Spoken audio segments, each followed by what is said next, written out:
In 2022, the world was captivated by protesters in Iran. Their anger was sparked by the death of Mahsa Amini. She was a young Kurdish Iranian woman who died after being arrested by the country's morality police for wearing her hijab incorrectly. In response, protesters burned their headscarves and faced security forces for over 100 days.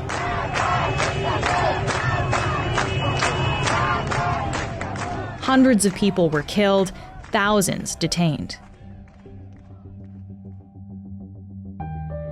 And since then, a growing defiance to some of the country's religious laws has been simmering. Geoffrey York is a Globe correspondent and the Africa bureau chief. He recently went to Iran. Today, he'll talk about how people in the streets, shopping malls, and movie houses are quietly rebelling. I'm Menaka Raman-Welms, and this is The Decibel from the Globe and Mail.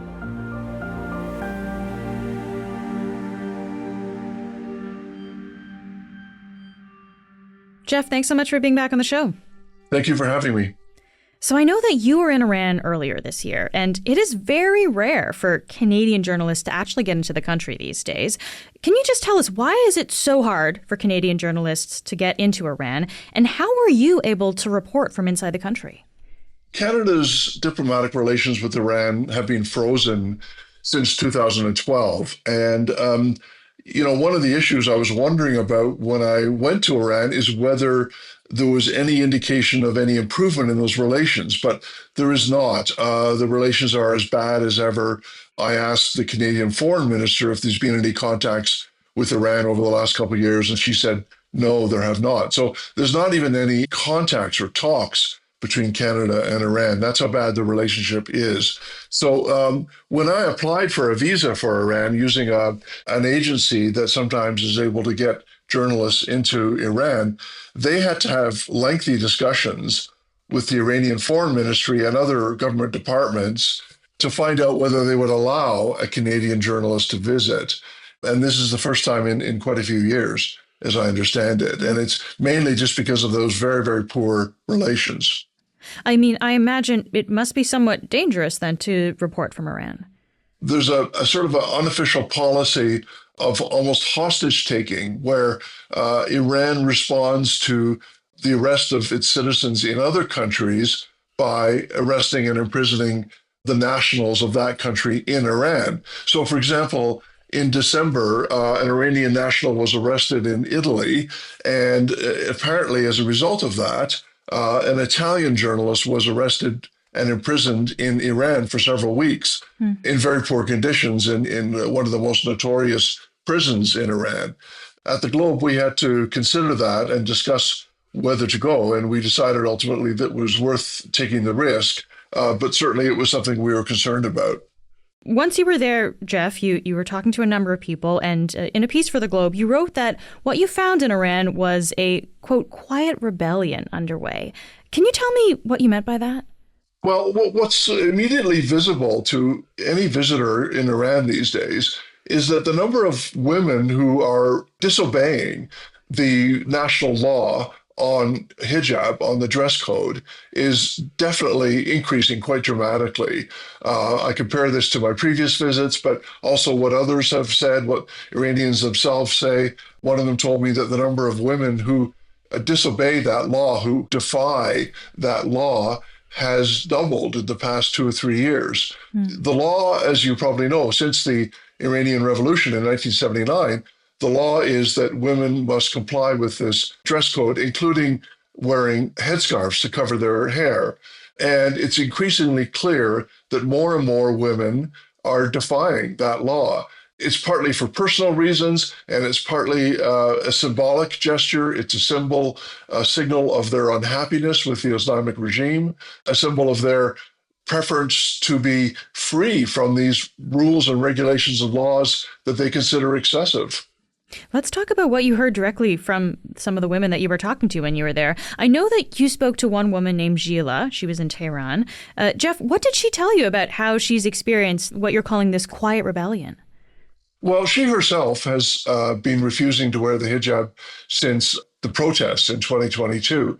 And she admits that it, makes her nervous. Her car was impounded by the police because someone reported her for failing to wear a headscarf. And she said that she sort of surprised herself by arguing with the police officer who had impounded her car. She told them that she shouldn't be forced to obey this law, that she considers, in a way, her hair is her voice. It's her way of signaling what she believes about the laws and what she believes about her personal freedom. But what she was most proud about was, she acknowledges her own fears, but she's proud about the fact that her daughter, who is 17 years old, has never worn the hijab, has never worn a headscarf, and just considers it normal not to do that. So she is, in the view of her mother, she is growing up without this fear that a lot of Iranians have. And is there any kind of generational divide there? When you're saying this, her daughter, this younger woman, is really not used to wearing hijab, decides not to. Are you seeing kind of a generational split? Yeah, definitely. And, a lot of Iranian women told me that their parents are much more conservative. What's interesting is a number of women saying that their parents have gradually accepted that their children don't feel the same way. It's interesting also that a lot of men are becoming more accepting of this defiance. Of course, the hardliners and the conservatives who are men are running the country. They have the ultimate power.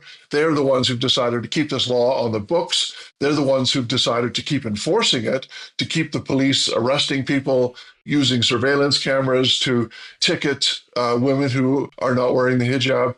So it's clearly a lot of men who still support it, but an increasing number of men are not supporting the law. Women were telling me that they find it very encouraging and a positive sign that men who used to sort of harass women, who used to tell women, oh, put your headscarf on, just randomly, they would tell women in the street to do that. Women are getting a lot less of that kind of harassment and pressure from men. Wow, that's a really interesting point to actually see, not just the way the women are responding, but the way that society as a whole, men included, this is actually changing now in slight ways. Yes, and it's important to say that the law is still on the books. It's still being enforced. What's new is that more and more women are taking the risk of defying the law, so that they're willing to accept the risk of a fine, having their cars seized, going to prison even. I mean, they're more and more willing to accept that risk. And as one Iranian man told me, there's just too many women to arrest. There's not enough handcuffs to arrest everybody. And so what's interesting also is that the government now is almost trying to take credit for this. The Vice President Zarif was at the Davos summit in Switzerland, and he told people there that the Iranian government is allowing women to do this. I mean, he was almost sort of boasting about this as a sign of the benevolence or generosity of the regime. If you go to the streets of Tehran, you see that there are women who are not covering their hair.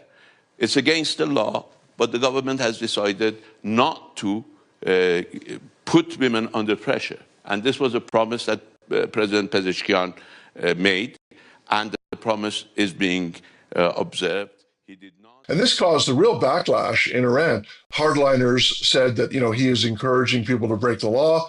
And women, on the other hand, were saying that it's completely hypocritical for the government to be, taking credit for what women themselves are courageously doing at great risk to themselves.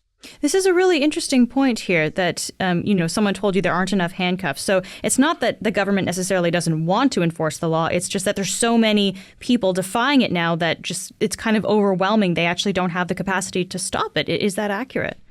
Yes, I think that's true. And it's also important to note that there's divisions within the government. At the top, the elite, the supreme leader, Ali Khamenei, and the people who hold the ultimate power, they don't seem to have changed very much. They're as conservative as ever. But what's happened is that from time to time, there are elections in Iran which bring to power reformists. And last July, there was a new president elected, President Pezeshkian, and he is clearly a reformist. He's somebody who promised that the laws would be eased, that there would be reforms, some of the censorship would be reduced.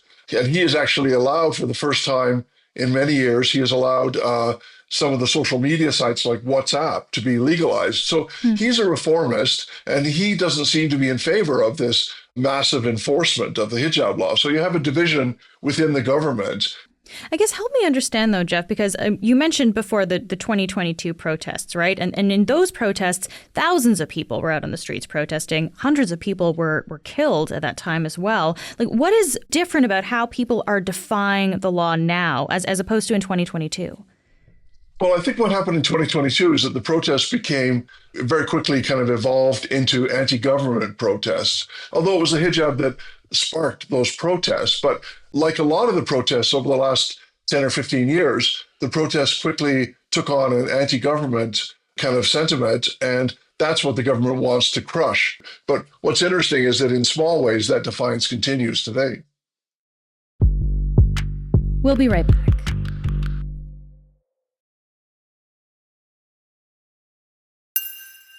Let's talk a little bit more then about how things have changed over time.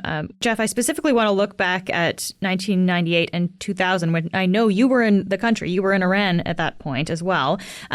What can you tell me about what you saw then and what you found now, just regarding politics and people's reaction to it? Like, how does it differ? Well, that's the interesting thing, is that there have been episodes in the past when reformists were in power, and people had this feeling that, big changes are coming, but it actually did not transpire that there was any huge change in the country. So, on my first visits in 1998 and 2000, that was a period of great optimism by reformers in Iran. There was a reformist president who'd been elected, President Khatami. He was, quite a popular leader who had a huge amount of support. And he was definitely trying to liberalize the system, reform it, change it. And, for example, on the international front, he was open to contacts with the United States.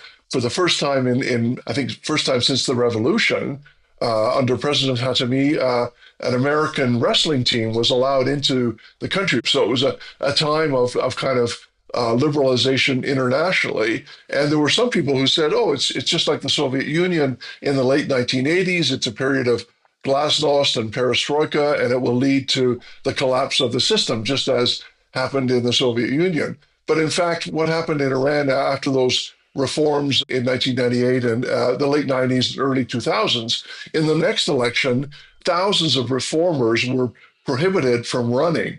They lost their power that they had under President Khatami, and the reform cycle ended at that point. Now, it came back later with other presidents. It's one of the tactics of an authoritarian regime, is to find ways to relieve the pressure. And if you're not changing the system at the top, which they don't want, they want to retain the ultimate power at the top. So what they do is they relieve pressure by allowing smaller changes further down, and by occasionally allowing reformers to be elected as president. So we're seeing one of those cycles again. And that's why I'm cautious about saying that the defiance of women against the hijab law is going to necessarily lead to political changes in Iran. It might or it might not. The system has a habit of outlasting these challenges.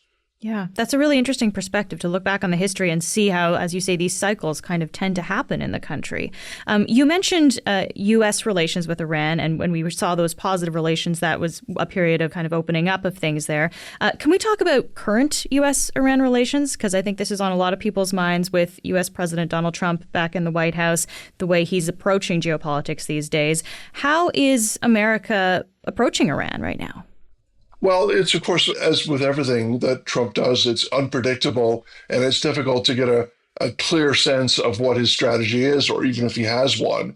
All we know so far is that he has brought in an executive order, various White House directives that seem to be trying to toughen the pressure on Iran by bringing in new sanctions or toughening the enforcement of existing sanctions, the so-called maximum pressure strategy that Trump had in his first term in office. But at the same time, he has certainly not ruled out the possibility of negotiations. I'm signing this, and I'm unhappy to do it, but I really have not so much choice, because we have to be strong and firm, and I hope that it's not going to have to be used in any great measure at all. It'd be great if we could have a Middle East and maybe a world at total peace. We don't want to be tough on Iran. We don't want to be tough on anybody, but they just can't have a nuclear weapon. When he took office on January 20th, I was in Iran, and a lot of analysts, commentators, Iranian officials were optimistic that there could be negotiations. Now, most Iranians remember that the first Trump term was not very positive for Iran. We recall, how the U.S. military under Trump assassinated a senior Iranian commander. And they remember in 2018 when Trump brought in much tougher sanctions against Iran. But at the same time, there's no question that the sanctions are deeply hurting Iran, and they would like to negotiate and find some way out of that. So there was some hopefulness at that time. It sort of diminished somewhat since then because of this executive order that seems to reimpose that maximum pressure policy of the past. Let's talk about those Western sanctions, though, and the effect that they are having against Iran. These are things like limiting its oil and other exports, as well as access to international banking. Geoff, can you just give us a sense of how Iran's economy is affected by this? Well, it was very visible to me because I had to basically go into Iran with nothing but cash. Credit cards don't work there. You can't use international credit cards. You can't do international banking. Obviously, there's a huge potential for investment in Iran with its oil and gas resources and with its huge population and so on. So, a lot of business people in the United States and Canada and Europe would like those sanctions to be lifted, actually. But the way the system is right now, it's definitely damaging the Iranian economy. And we're seeing the Iranian currency, which has lost, more than 90% of its value against the US dollar over the past 7 or 8 years. So it's having a huge effect. It's causing inflation. But at the same time, Iranians point out that it's not only the sanctions that are the problem. The economic crisis that Iran is going through right now is partly a result of state mismanagement of the economy. It's a very heavy-handed state control of the economy. And a lot of Iranians feel that if there was better, smarter economic policy in Iran, they could reduce the impact of those sanctions. Yeah, you mentioned inflation. I believe that's at something like 32%, like very, very, very high. How did people that you spoke to, Geoff, how did they say that affects their day-to-day? Well, everyone's affected. You don't have to talk to anyone for more than a minute before you start getting examples of how they're affected. I was in a tea shop in Isfahan, the third biggest city in Iran, and customers were asking if they could pay later because they didn't have money to pay even for tea. And this is a normal thing, according to the manager there. He just allows people to pay when they have money later. The manager of the tea shop told me that he himself, his salary is only enough for half of the month. For the second half of the month, he has to basically borrow or get money from other people, kind of scrounge some income for the rest of the month. This sounds like it's quite difficult for a lot of people then. Have we seen them respond to this situation in different ways? Yeah, there's been protests, actually, a number of protests that seem to be continuing even this year. Protests by shopkeepers, protests by pensioners, by workers of different kinds, because they're severely affected by this inflation, by the near collapse of the currency.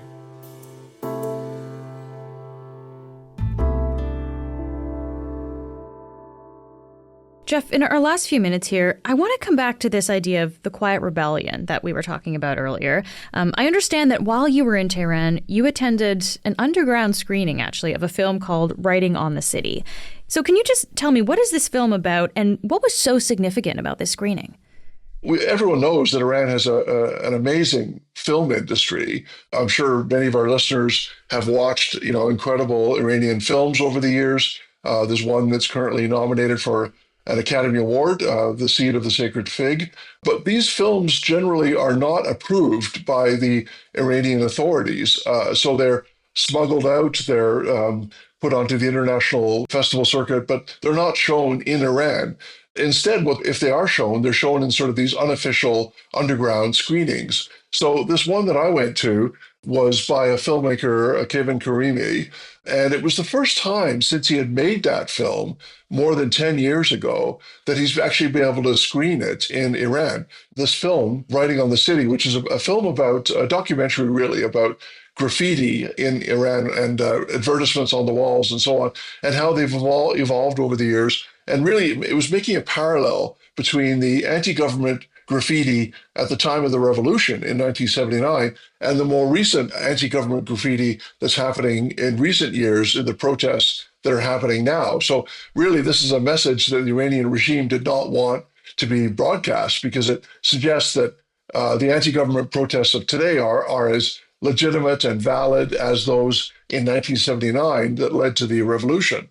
When Mr. Karimi made this film, he was actually arrested and charged and was sentenced to 6 years in prison and hundreds of lashes. And he was in and out of court for years. He eventually managed to appeal it.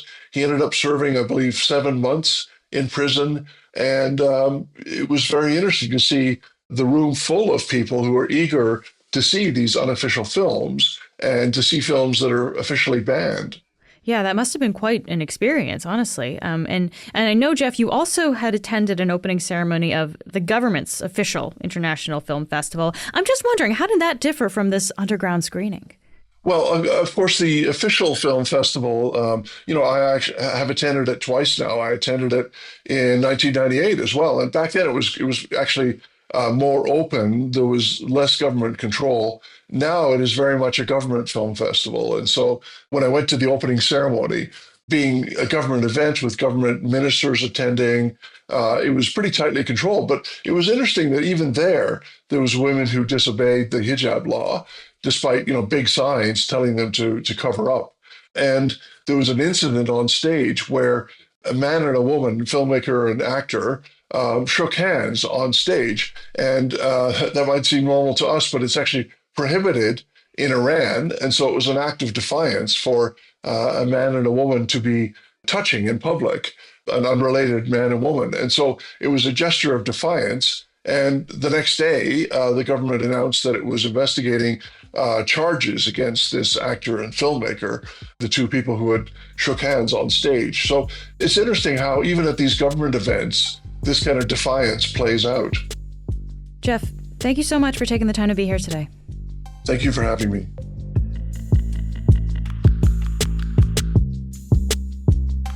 That's it for today. I'm Menaka Raman-Wilms. This episode was produced by Kasia Mihailovich. Our producers are Madeline White, Michal Stein, and Ali Graham. David Crosby edits the show. Adrian Chung is our senior producer, and Matt Frainer is our managing editor. You can subscribe to the Globe and Mail at globeandmail.com/subscribe. Thanks so much for listening.